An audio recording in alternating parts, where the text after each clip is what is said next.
Baik, Assalamualaikum warahmatullahi wabarakatuh. Selamat pagi untuk peserta eh, untuk sekolah penggerak pada pagi hari ini. Semoga Anda masih dalam keadaan sehat walafiat dan tetap bersemangat, begitu ya, Bapak-bapak dan Ibu-ibu. Baik, saya akan menjelaskan mengenai profil pelajar Pancasila. Jadi, saya harap Bapak Ibu tidak lupa apa itu bunyi sila dari Pancasila pada setiap silanya, kemudian apa lambangnya. Nah, saya harap Bapak Ibu uh, tetap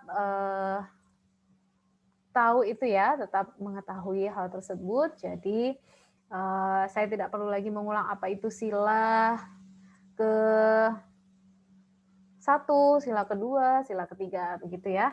Baik, saya akan mulai dengan kegiatan pada hari ini. Kita akan membahas mengenai apa itu profil pelajar Pancasila. Jadi, Bapak Ibu, silahkan untuk memberikan membuat catatan tersendiri mengenai apa itu profil pelajar Pancasila, sehingga nanti pada kegiatan di akhir nanti saya akan menanyakan satu persatu mungkin atau secara acak begitu mengenai apa itu profil Pancasila. Jadi profil Pancasila di sini ada yang namanya, yang pertama itu adalah beriman bertakwa kepada Tuhan Yang Maha Esa. Kemudian yang kedua berkebinaan global, kemudian bergotong royong, kreatif, bernalar kritis, dan mandiri. Mungkin Bapak Ibu sekalian bisa melihat ini hampir mirip dengan profil pelajar yang diharapkan di kurikulum-kurikulum sebelumnya. Tetapi tentu saja kurikulum-kurikulum ini akan mengalami sebuah perubahan ya, dan perubahan itu akan kita ciptakan di kegiatan sekolah penggerak ini. Nah, sekolah penggerak ini mengharapkan adanya bentukan profil pelajar Pancasila dan ada 6 dimensi yang harus mencakup apa-apa saja mengenai profil pelajar Pancasila itu sendiri.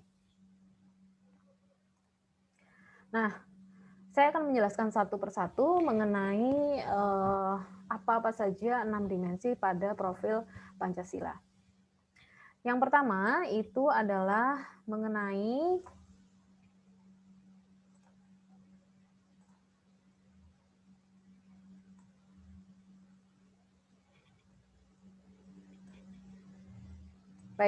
yang pertama itu mengenai kegiatan dimensi pertama, yakni beriman bertakwa kepada Tuhan Yang Maha Esa dan berakhlak mulia. Tentu saja ini sesuai dengan sila pertama pada Pancasila, yakni pelajar Indonesia yang berakhlak mulia adalah pelajar yang berakhlak dalam hubungannya dengan Tuhan Yang Maha Esa. Jadi hubungannya ini adalah secara vertikal, begitu ya. Nanti kita akan membahas bagaimana dimensi profil Pancasila ini, profil pelajar Pancasila ini secara horizontal dan vertikal secara bersama-sama.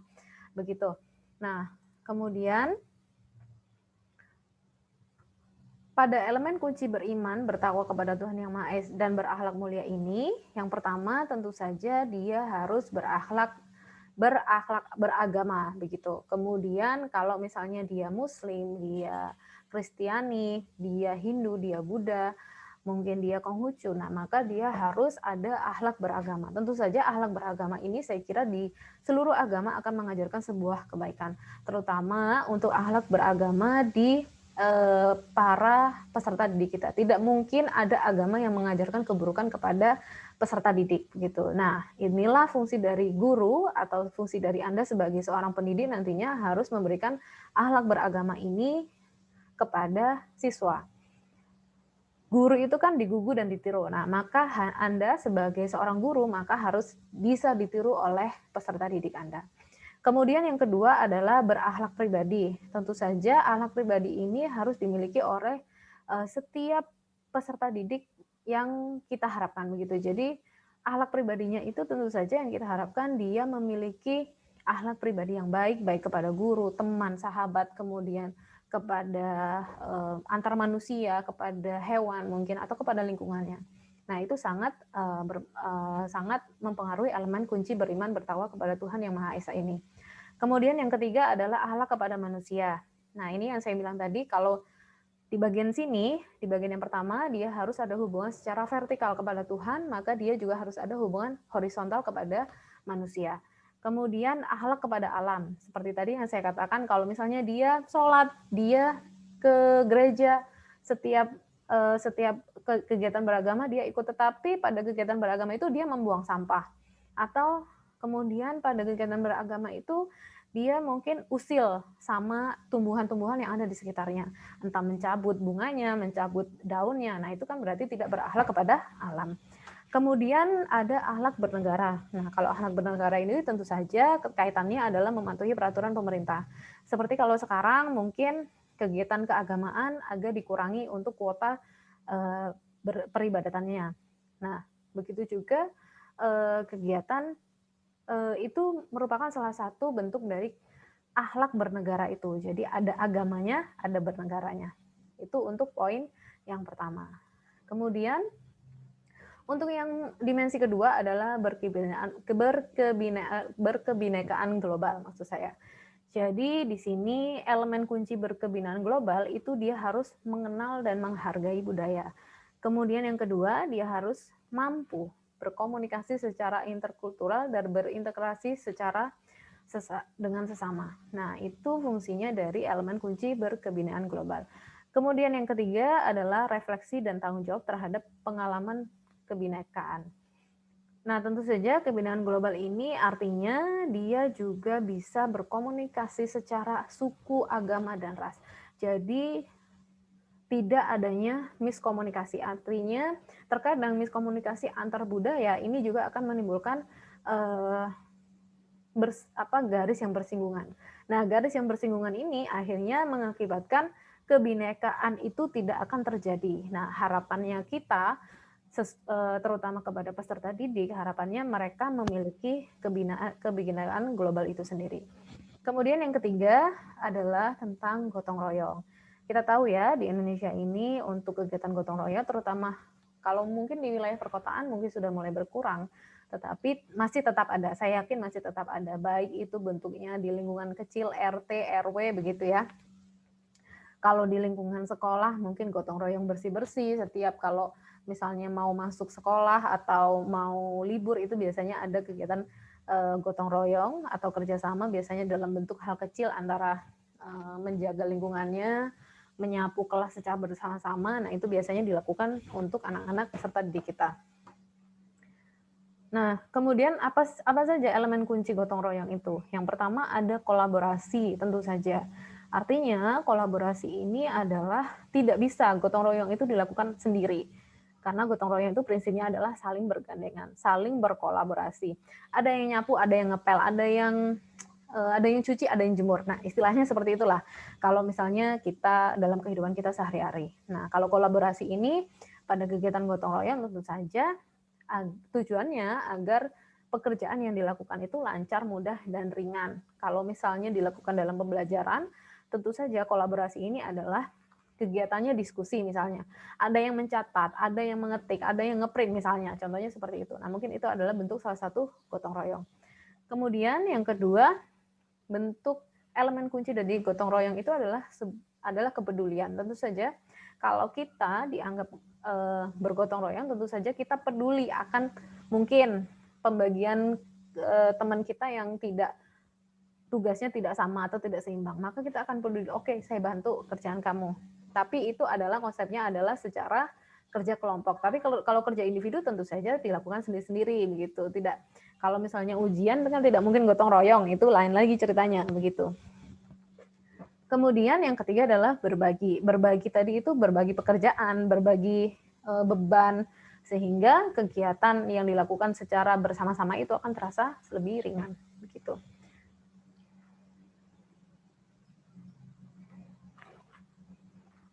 Baik, sebentar. Nah, kemudian yang keempat adalah mandiri. Jadi dimensi selanjutnya adalah mandiri. Di sini pelajar Indonesia merupakan pelajar yang mandiri, yaitu pelajar yang bertanggung jawab atas proses dan hasil belajarnya. Nah, harapannya di sini adalah mereka memiliki kesadaran akan diri dan situasi yang dihadapinya. Jadi kalau sekarang itu mungkin anak-anak itu harus, apalagi pandemi begini ya, mungkin mereka lebih banyak menggunakan teknologi-teknologi yang mereka pelajari secara mandiri di rumah atau melalui informasi dari pihak orang tua atau pihak keluarga dekat begitu. Nah, tetapi ini kan tidak diberikan secara langsung oleh guru. Bagaimana mereka menggunakan Zoom, bagaimana mereka mungkin mengupload tugas. Nah, dengan secara mandiri mereka bisa melakukan kesadaran bahwa mereka itu butuh. Selain mereka itu butuh dengan nilai atau penilaian dari guru, tentu saja kesadaran akan diri bahwa oh iya, saya harus menguasai sebuah teknologi, saya harus menguasai bagaimana saya mengupload tugas, bagaimana saya mengirim email, bagaimana saya harus ikut Zoom begitu. Nah, itu akan dilakukan secara mandiri. Kemudian elemen kunci mandiri yang kedua itu adalah regulasi.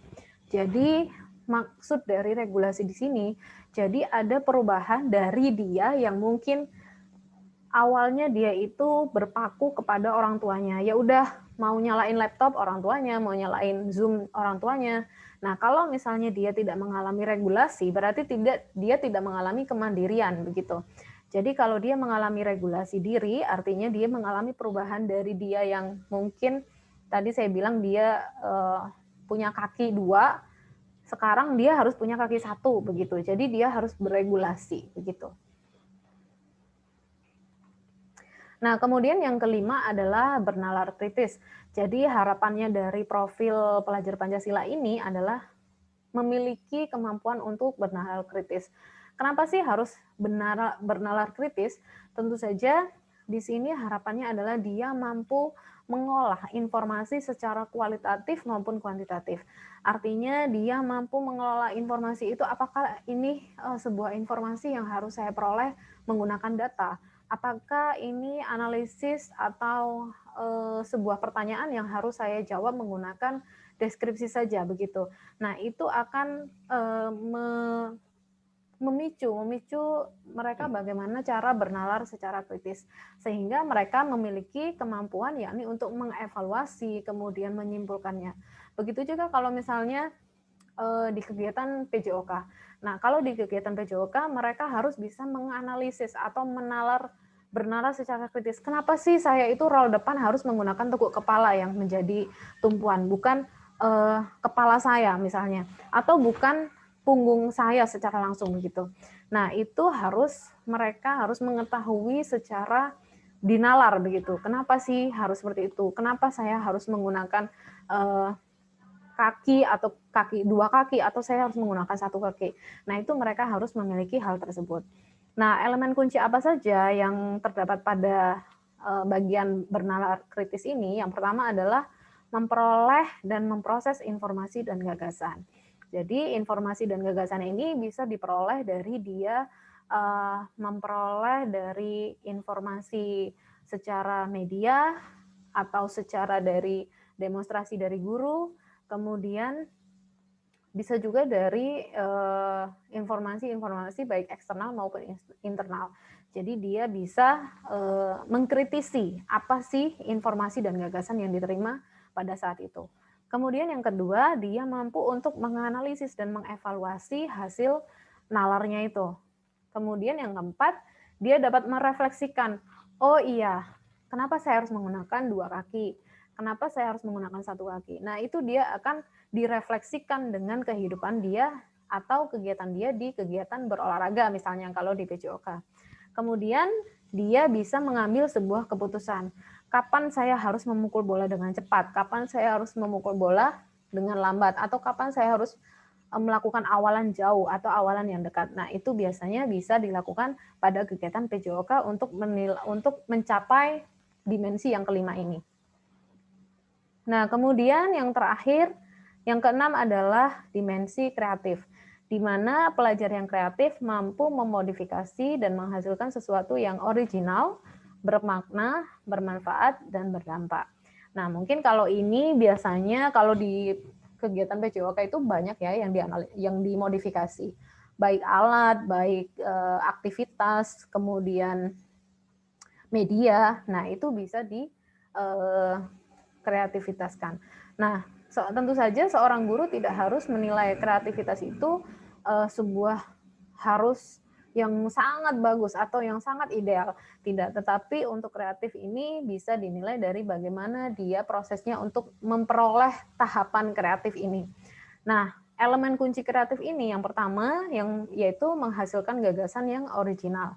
Tentu saja dia mengalami perubahan begitu ya. Mengalami perubahan itu artinya dia misalnya pada tahapan A1.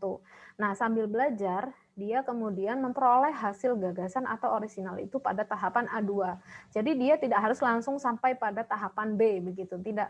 Tetapi dia memiliki elemen kunci kreatif pada setiap aktivitas begitu. Kemudian yang kedua, menghasilkan karya dan tindakan yang original. Tentu saja kalau bunyinya adalah kreatif berarti dia menghasilkan karya dan tindakan yang original. Kalau misalnya di kegiatan SMK mungkin dia menghasilkan sebuah karya. Kalau misalnya di tata boga mungkin dia menghasilkan resep yang baru. Meskipun hanya beda garam aja misalnya atau beda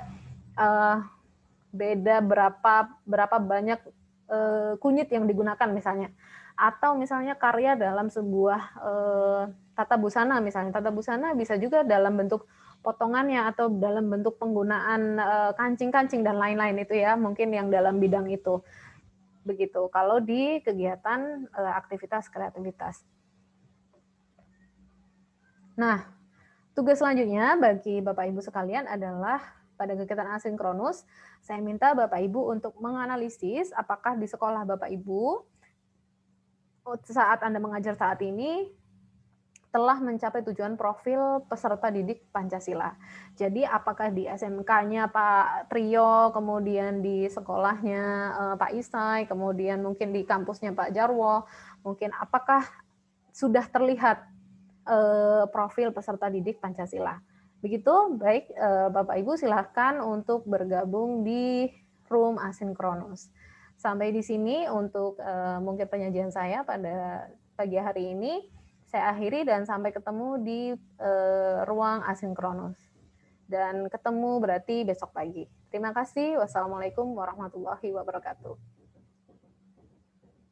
Waalaikumsalam warahmatullahi wabarakatuh.